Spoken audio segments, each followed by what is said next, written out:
Hello po mga kababayan, si Dante Maravillas, Bicolano vlogger from Albay, Bicolano vlogger, broadcast journalist from Albay. Kumusta ka mga manoy, mga manay, mga tugang, yung mga DDS mga kababayan, kung ano-ano na lang ang ginagawa? Dahil sa kwento po ni Elizabeth Semerman sa ni Sara Duterte na ang sabi yung dating Pangulong Digong butot balat na, gumawa sila ng mga AI generated na mga pictures. Ginawang butot balat si Digong para kawaan ng mga tao. Ito yung mga pinapakalat nila mga kababayan na picture ni Digong. Ginawang butot balat pero AI generated ito. Ito yung isa pa mga kababayan. Picturean ninyo ng totoo. Si Sara Duterte nga po, wala man pinapakitang picture, pati yung kanyang dating asawa, yung nanay ni Sara, si Elizabeth Semerman. Ipakita ninyo para maniwala kami na butot balat. Kasi po, lumilitaw propaganda po para kaawaan for political mileage ni Sara Duterte, mga kababayan. But anyway, pag-usapan natin maya-maya mga kababayan kasi sabi ng isang congressman, yung Duterte house arrest sana, posible siya kung hindi sana mga kababayan umalis yung Pilipinas sa ICC as member ng ICC.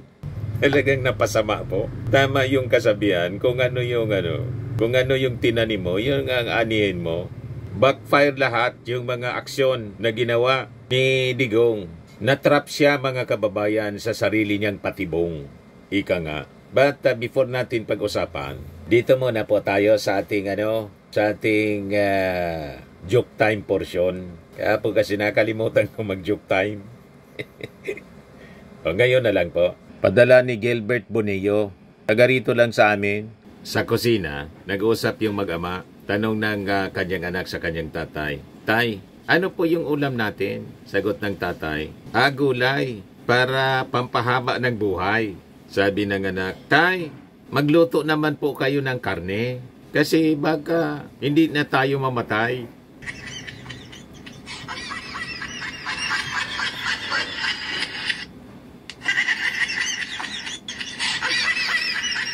Tama din magluto din ng karne.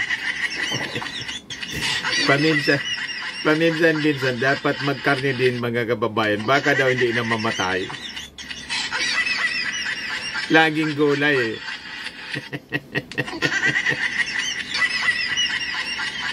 May ganon.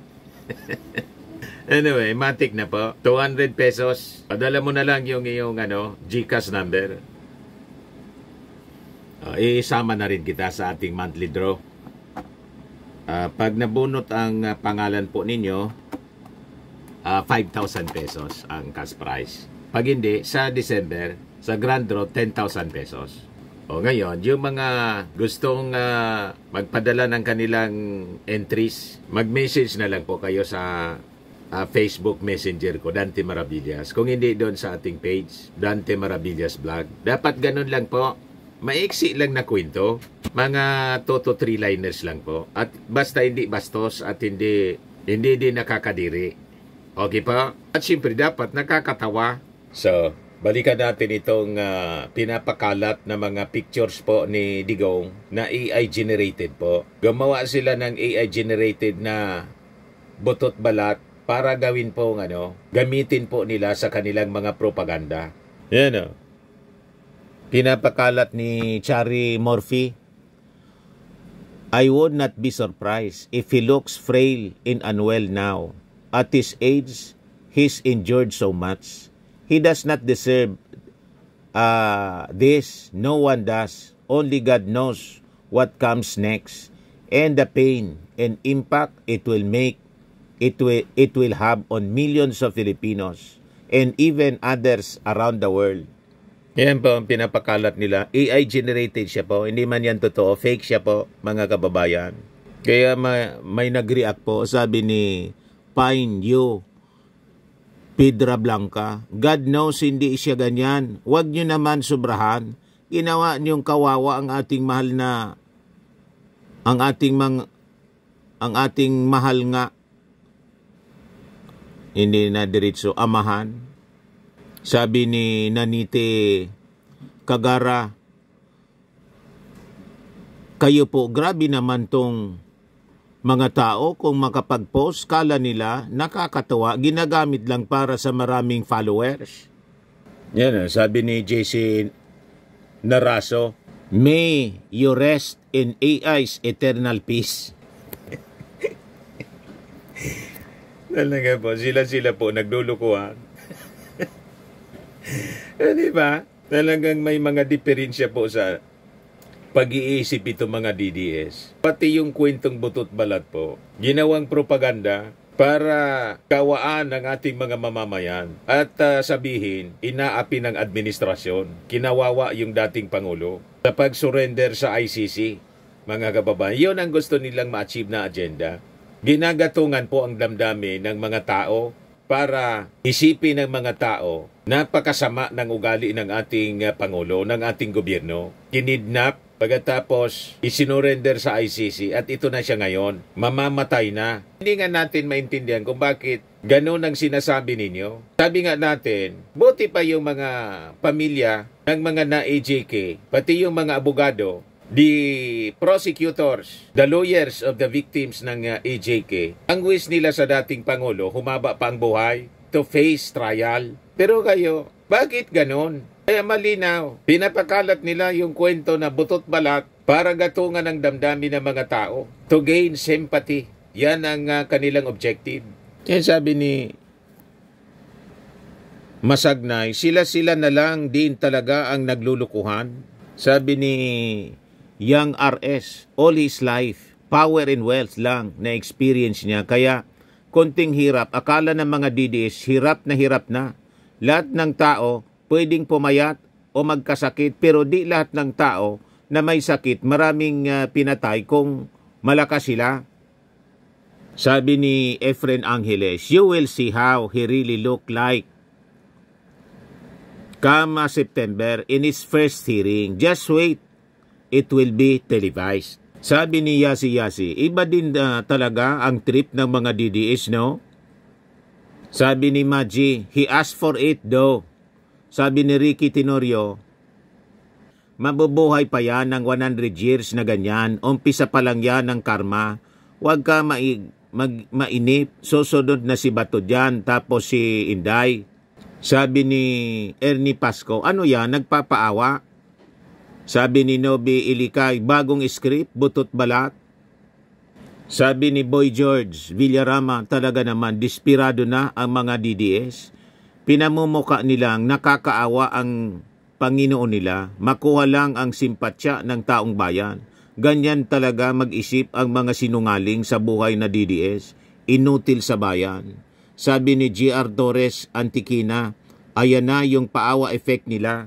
Nakalata na, mga kababayan, yung mga mamamayang Filipino. Kasi matapos magkwento si Elizabeth Semerman, tapos si Sara Duterte, nawala mangang picture na ipinakita kung talaga or video. Diba? Wala man siyang pinakita. Kwento lang. Ito naman ang mga DDS, pinaniwalaan naman mga kababayan. Yun palang intensyon. Tama yung yung iniisip ng ating mga netizens. Ginagamit ito bilang paawa. Yun, sunod-sunod na yung resolusyon. Si Bato, si Bongo, for repatriation daw. Tapos, ang latest mga kababayan, si Alan Peter Cayetano. Ang resolusyon niya for house arrest. Dahil daw sa kalagayan ng kalusugan. Sabi nga natin kahapon, magpakita muna kayo ng ebidensya. Wala kayong medical certificate. At sabi ng ICC, nag-react na yung spokesman ng ICC. ICC adopts necessary measures to ensure health of detainees, sabi po ng spokesperson. Walang tigil sila sa pagpapakalat ng mga propaganda, mga kababayan, para pagmukain na masama yung ating gobyerno. AI generated. Ito yung post ni Dr. Richard Mata, yung kumandidatong senador ng natalo, PDP laban. Dear President BBM, bilang isang doktor, ang kalagayan ni FPRRD na may sudden weight loss sa edad na 80 ay di po maganda. Sana po tulungan mong mailabas siya sa lalong madaling panahon. So ngayon, nagmamakaawa na kayo sa ating Pangulong Bongbong Marcos na gamitin yung impluensya. Malabo po yan, mga kababayan. Hindi pwede na yung impluensya ng ating Pangulo gamitin siya sa ICC, kahit dito sa atin sa local. May separation siya eh. Kahit sa local courts pa po, hindi tama na ang impluensya ng isang Pangulo gamitin niya sa husgado. Lalo pa sa ICC kasi wala man saklaw at hindi, never na ma-impluensya ang ICC. Kumbinsihin ninyo through petitions. May abogado naman siya kung totoo yung kwento ninyo na si Digong malapit nang mamatay kasi may huling habili na kay Sara. Ilat man lang kayo kwento. Di magpetisyon si Atty. Kaufman, bakit hindi niya yung gawin? Bakit dito ang petisyon ninyo? Through resolution. Naka-address sa ating Pangulong Bongbong Marcos na walang tigil na sinisiraan ninyo, sinisiraan ng mga Duterte at mga DDS. Di ba? Hindi na kayo nahiya na dumulog sa ating Pangulong Bongbong Marcos matapos na pagbantaan ni Sara Duterte na ipapatay, pati si Lisa Marcos at saka si Martin Romualdez. Tapos ngayon, may kapal kayo ng pagmumuka na dumulog, humingi ng tulong sa ating Pangulo. You see? Kaya tama itong post, mga kababayan, ng isang netizen. Yan po. Sabi diyan, DDS, bakit gustong palabasing malapit nang mamatay si Duterte para kay Sara sa 2028? May kakaibang ingay ngayon sa social media na galing mismo sa ilang taga-suporta ni dating Pangulong Rodrigo Duterte, ang tinatawag na DDS. Imbes na ipanalangin ang kalusugan ng dating Pangulo, pinalalabas nila na siya ay halos nasa bingit na ng kamatayan habang nakaamba ang posibleng pagkakulong sa dahig dahil sa ICC case or pagkakulong. Nakakulong na nga po. Pero teka, bakit parang minamadali siyang mamatay? Ang sagot ay simple pero nakakabahala. Para imartir si Duterte at gamitin ang simpatsya para palakasin ang tsansa ni BP Sara sa 2028. Malamang yan ang kanilang agenda, mga kababayan. Yung diskarte, strategy ng mga dilawan, yung sa bagay po, sabi ko nga, ang mga DDS po, ang mga Duterte, hybrid dilawan. So gusto nilang gamitin sa 2028. Malamang tama ang analysis nitong isang netizen. Tulad ng pagkamatay ni Ninoy, naging presidente si Cory. Nang mamatay si Cory, naging presidente si Noynoy. Ganon, mga kababayan. So gagamitin nila ang kamatayan ni Digong. Ngayon pa lang, pinapalabas na nila. Mina-mindset na, mind conditioning ang mga tao para makakuha ng simpatsya. Halimbawa, mamatay si Digong. Makuha ang simpatsya ng mga mamamayang Filipino, iluklok si The same script, old script. Buminta na yan. 2 beses buminta. Tingin nila siguro, mga kababayan, pwede pang magamit nila yung old script ng mga dilawan. Ginagamit ang kamatayan ng isang tao para maluklok sa posisyon. That is very selfish, mga kababayan. Di ba? So, ano nangyari sa ating bansa? Dahil sa pagkapanalo ni Cory, sa pagkamatay ni Ninoy. Ganon pagkapanalo ni Cory sa pagkamatay ni Ninoy. At ni Noynoy Aquino sa pagkamatay ni Cory Aquino. Kumanda ba yung buhay ng mga mamamayang Filipino? Di ba hindi? Ngayon lang tayo bumabangon sa bagong Pilipinas. At takot na takot sila, mga kababayan, na magbago. Magbago ng tuluyan ang kalagayan ng mga Filipino sa bagong Pilipinas. Kasi hindi na nila matatalo ang Marcos. Sino mang endorse ng ating Pangulo, mananalo. Ganyan. Di ba? Kaya ayaw nilang magtagumpay ang ating Pangulo. Ganon. Very selfish ang mga motibo nila po. Kaya tama itong post. So sabi diyan, ang narrative gawing biktima si Digong. Isang matandang ama na pinahirapan ng banyagang korte. Isang mamatay na bayani. At sino ang tagapagmana ng kanyang legacy? Siyempre si Sara. Kung tutuusin, parang ginagawang campaign tool ang kamatayan ng dating Pangulo. Hindi ba ito kabaliktaran ng tunay na paggalang? Hindi ba dapat, kung tunay ang suporta, ang ipanalangin ay ang pagaling niya at ang makatarungang paglilitis, hindi ang mabilisang pamamaalam?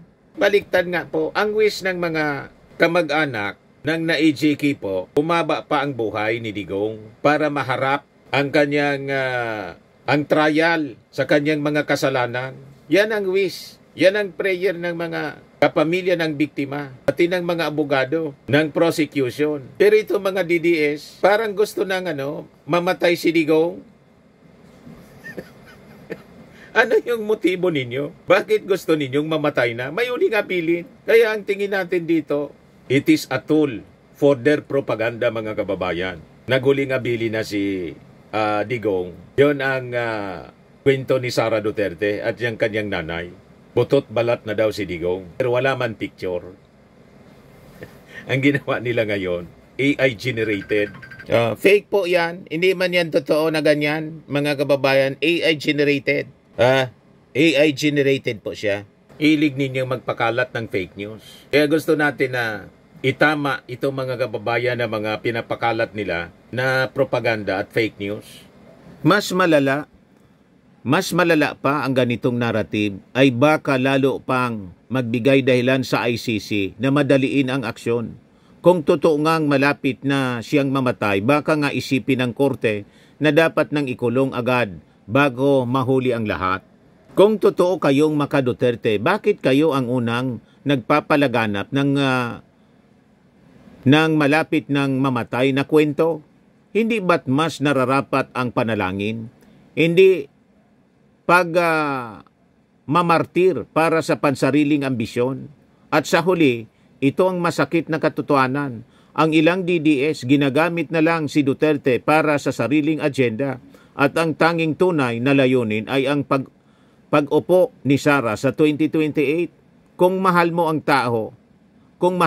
tao, hindi mo siya isusuko sa bangungot para lang sa boto. Isipin natin, ang tunay na pagsuporta ay hindi lang habang may silbi. Ang tunay na katapatan ay hindi ginagamit ang kamatayan bilang campaign strategy. Tama po. Gustong gayahin po yung mga dilawan na ginamit yung kamatayan ni Ninoy para iluklok si Cory Aquino. Tapos nang mamatay si Cory Aquino, nanalo sa pagkapangulo si Noynoy. Yan ang pattern na gusto nilang mangyari para magmukhang masama ang ating gobyerno. Kasi nakipag-cooperate sa Interpol yung ating gobyerno. At lahat ng mga nangyayari sa pamilya Duterte, sinisisi sa ating Pangulong Bongbong Marcos. Sabi nga natin, ang lahat ng trouble ng mga Duterte at mga followers niya tulad ni Atty. Harry Roque, kagagawa nila. Sila yung may gawa sa kanilang sariling trouble na kinasadlakan. Yan paano mo kaawaan ang mga taong ganito? Lahat kayo Lahat! Pakinig natin! Lahat ipakinig natin! Bangag!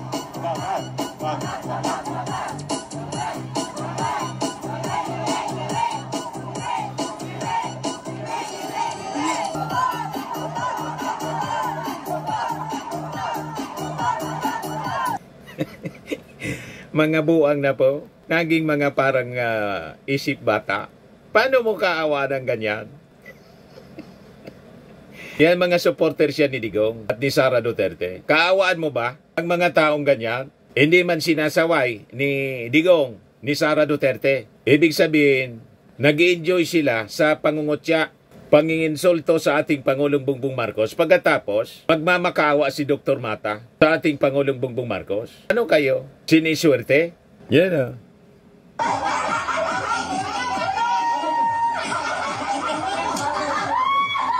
Paano mo kakaawaan?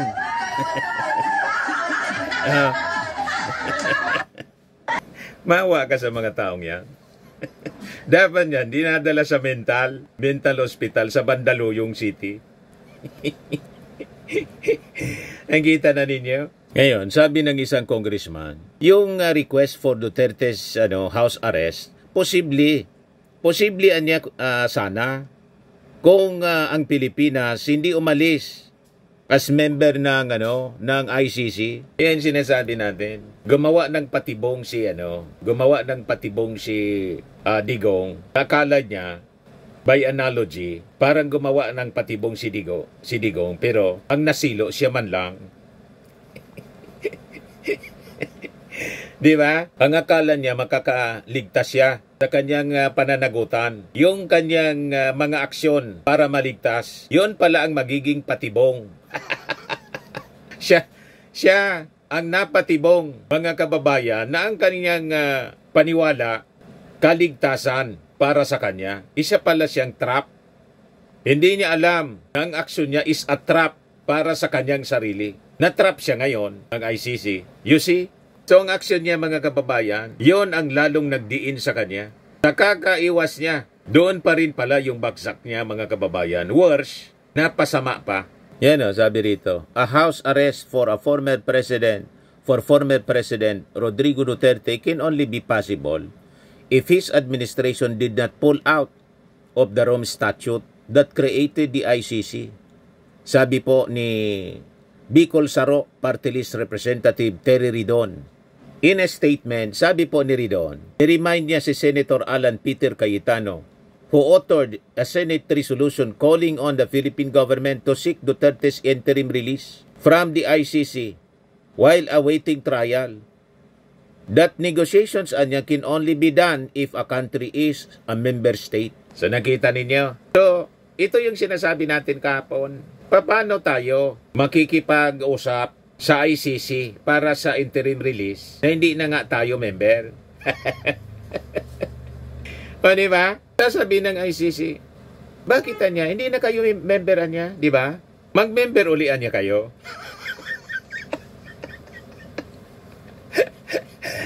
O ngayon, yan siguro kung bakit, mga kababayan, despite the result ng survey, na majority sa ating mga kababayan ay gusto na tayong bumalik sa ICC. Pero wala pang Ang sabi lang ng ating Pangulo, nakikinigan niya. Sabi ni Jose Castro, ang Panguloan niya nakikinig sa mga diskusyon. Ganun lang. At dito sa resolusyon ni Alan Peter Cayetano, kahapon yung reaction ni Jose Castro, nang tanungin ng mga reporters, anong masasabi dito sa resolusyon? Sabi na ni Jose Castro, noted, you see, sabi ni Terry Ridon, non-party states anya such as the Philippines are under no obligation to cooperate with the International Criminal Court, including matters relating to the interim release of detained persons. The obligation to cooperate with the ICC ceased on March 17, 2019, 1 year after the pronouncement of former President Rodrigo Duterte that the Philippines is withdrawing from the Rome Statute, sabi po ni Ridon. So gusto niyang takasan ang kanyang pananagutan sa ICC ang nangyari sa dating Pangulo, nahulog sa bangin, kung saan sa ibaba ng bangin pala, nandun yung kulungan ng ICC.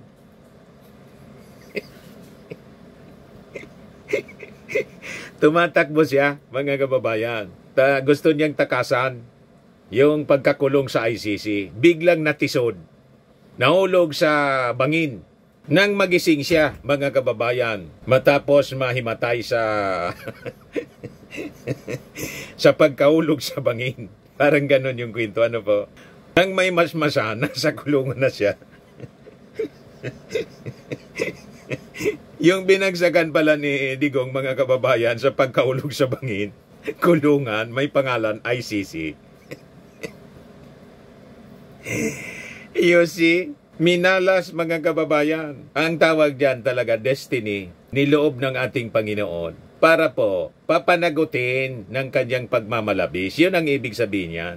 So sabi ni Terry Ridon, to be clear, if the government did not exit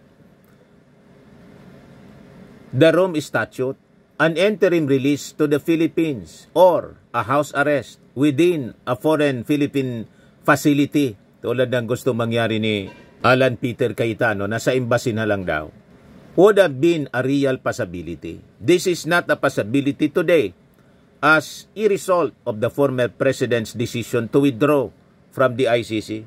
O, diba? Napasama. Lahat ng mga masasamang nangyari sa kanya, resulta, consequences ng kanyang mga maling aksyon. Sabi ko nga, nang matapos yung term of office ni Digong, kung si Digong sana nanahimik, baka hindi ito yung kanyang kapalaran ngayon. Kaya lang talagang nasobrahan po. Feeling niya siya po ang Pangulo. Daldal ng daldal. Inaway-away mo ba naman yung presidente at pagbantaan mong pagbantaan na matutulad sa kanyang ama at gusto mo nang tanggalin para iluklok yung sarili mong anak? Walang kahiyan mga kababayan. Ang successor, anak mo, pagkatapos ganyan ang gagawin mo, di ba? Walang delikadesa.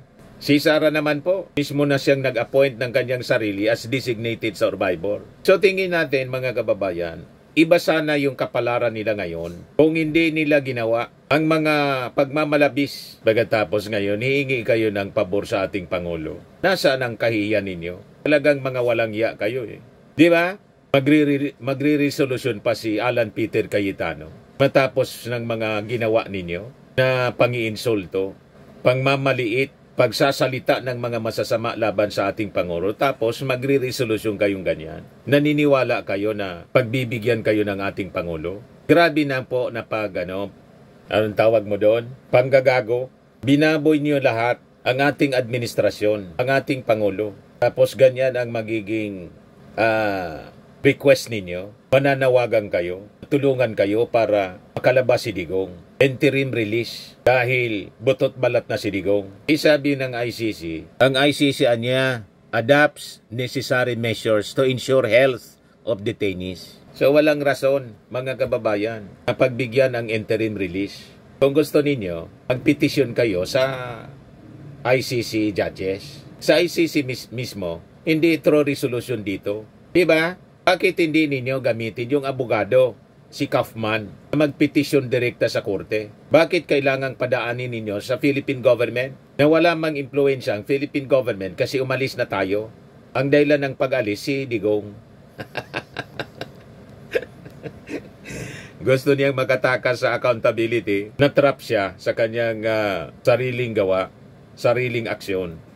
Ridon also reminded Cayetano that it was the senator who was Duterte's Foreign Affairs Secretary who said the decision to pull out of the ICC is a principled stand against those who politicize and weaponize human rights. Tama. Ngayon, sabi po ng abogado for the families of extrajudicial killing victims, ang sinasabi niyang poor health ng dating Pangulo is not a ground for granting his application for interim release from the detention center ng ICC.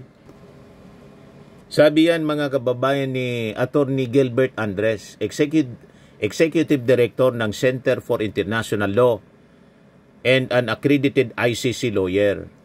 In fact, sabi po ni Andres, the reason for that is that the ICC provides all necessary facilities as well as access to medical facilities because it gives a primordial respect for the health of the suspect. So, it should not be a primordial reason. Kaya po ginagamit yung mga kaalyado nilang senador dito sa Pilipinas para ang gumalaw yung ating Pangulo, gamitin yung impluensya. Hindi man po maaaring ganon. Kasi alam nila, kung magpipetisyon yung kanilang abogado, gamit yung ganong rason, alam naman ng mga ICC judges, siyempre, tinitingnan-tingnan yon.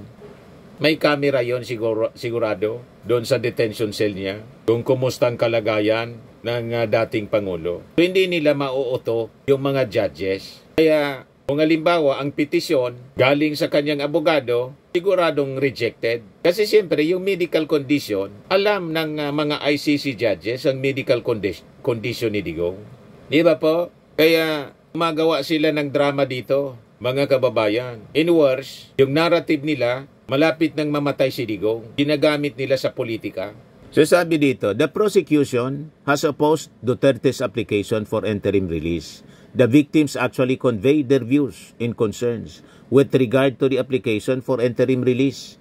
We pass it on to the relevant office under the ICC. In fact, the victims were really shocked na yanig po sila nung na-file po yung application for interim release. But I also want to emphasize that it's merely an application. It will still be up to the chamber based on the sound discretion whether to grant it or deny it, and we hope that the pretrial chamber will actually deny it.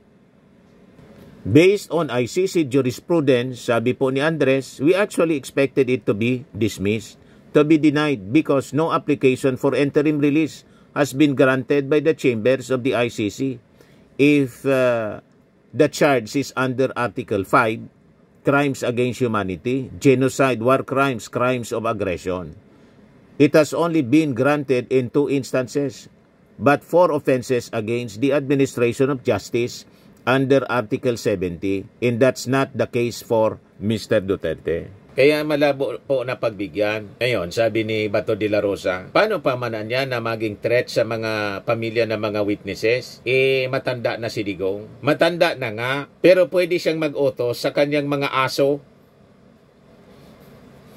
Mga loyal na mga aso niya. Di ba? Yun man talaga yung ginawa niya noon. May mga inutusan at alam naman siguro ni Bato kung sino yung inutusan na number 1. Di ba? Kaya malabo itong mga argumento ni Bato de la Rosa. Sabi pa ng isang abogado, ICC unlikely to recognize Senate resolution for Duterte house arrest. Napakaganda na po ng kinalalagyan ni Digong sa building pa lang. Mas ligtas siya dyan. Nasa hospital mismo ang katabi ng detention cell. So sabi po ni Atty. Cristina Conte, hindi para sa Senado ang maghanap ng compromise. Una, mayroon bang kapasidad? May otoridad ba? Kikilalan ba ito? Itong resolusyon na ito ng ICC. Sa puntong ito hindi. Actually, sa kahit anong punto, hindi kikilalanin ng ICC ang ganitong resolusyon na parang nangingialam sa kanyang mga proseso. Kahit po hindi ICC, kahit dito sa local courts natin, sa RTC, sa Supreme Court, ang resolusyon ba ng Senado, kikilalanin ng Supreme Court? Siguradong ibabasura yan kasi pangingialam sa judicial process. Nawala na sa hulog po ang batikang kompanyerong abogado na si Alan Peter Cayetano. Kung buhay pa yung tatay niya, baka sinupalpal siya. Saan mo ba niya na natutunan yan? Bakit ganyan na yung utak mo?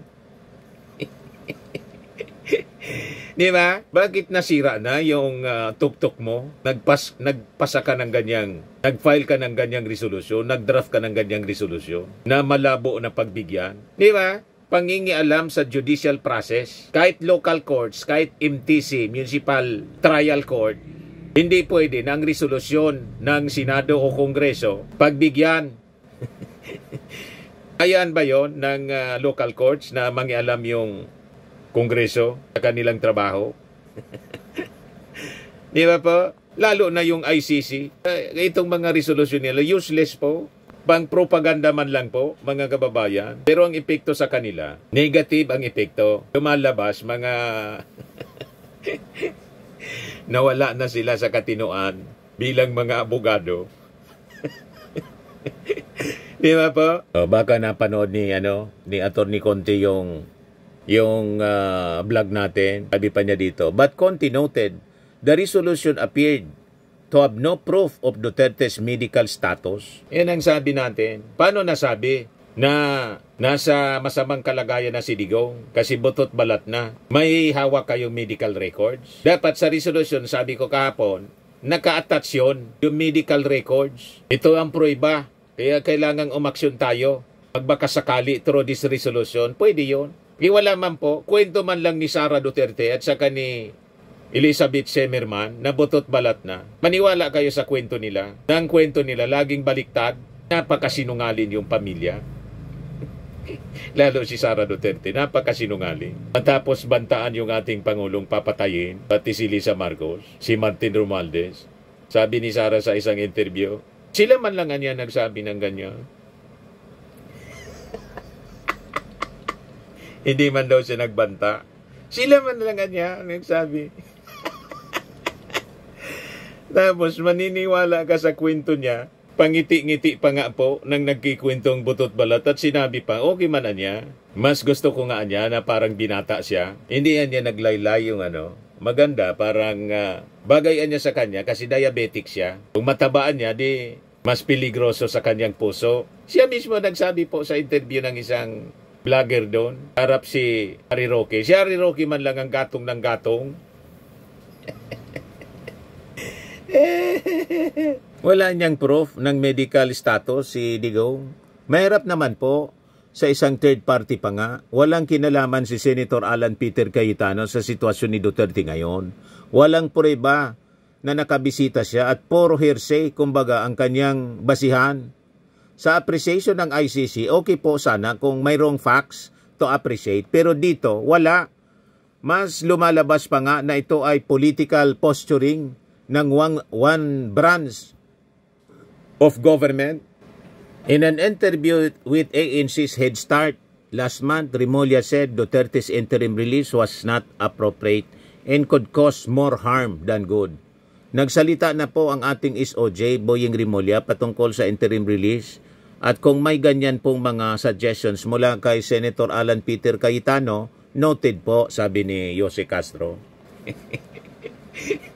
Yan lang yung reaction, noted, sabi ni Jose Castro kahapon sa press briefing. Noted na niya.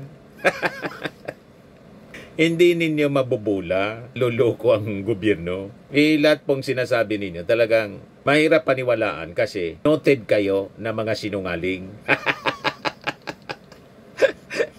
Di ba? Para kayong yung The Boy Crying Wolf.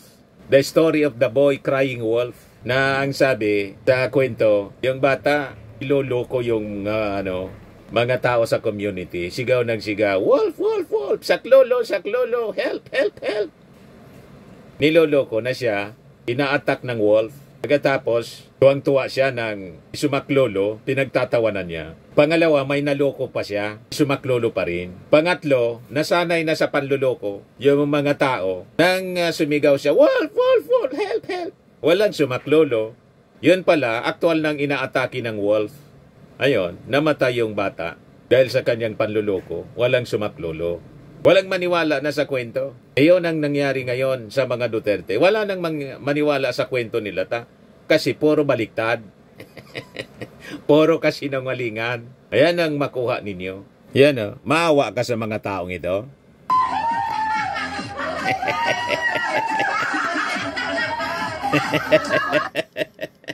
Matindi ang pambababoy sa ating Pangulo, sa ating gobyerno. Maawa ka dyan sa mga taong yan. Sa mga naghanap ng malinis and spacious fitness gym, pumunta lang po kayo sa aming Colossal Fitness Gym. We also offer Grab Car Rental with our brand new 2023 model ng Toyota Innova.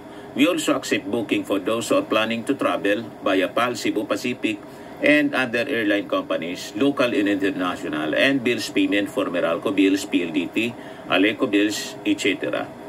Ang Colossal Fitness Gym is located at 3rd floor Security Bank Building, Landco Business Park, Legazpi City, Albay. For inquiries, look for Chilon Maravillas. Contact number 0966-802-0949. Yan yung aming Innova. Lagi na pong matao sa amin.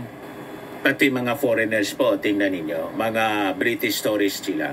Ang lalaki ng katawan mga kababayan, nag-gym sa amin. Ito naman po, Indian National. Ito mga mga European sila. Ito naman yung bago naming product na binibenta online, Eye Glow Serum. Whitening po siya galing sa South Korea. Tingnan ninyo yung epekto sa aking anak na architect entrepreneur, Riz Maravillas. For inquiries, look for Riz Maravillas on FB. Ito naman po yung bagong packaging ng Firmax Firming and Lifting Cream. Mainam po ito sa mga pains at paninigas ng mga kaso-kasuan. Ito po, Automax Radiant Serum. Sa mukha naman yung application. Anti-aging po siya. You will look 10 years younger than your age.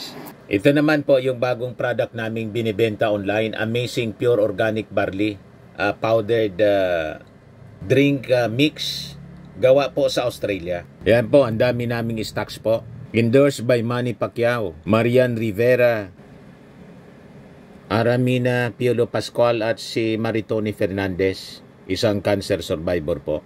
Ang mga health benefits niya, boost immunity, improves digestion, enhances energy level, packed with antioxidants, prevent cancer.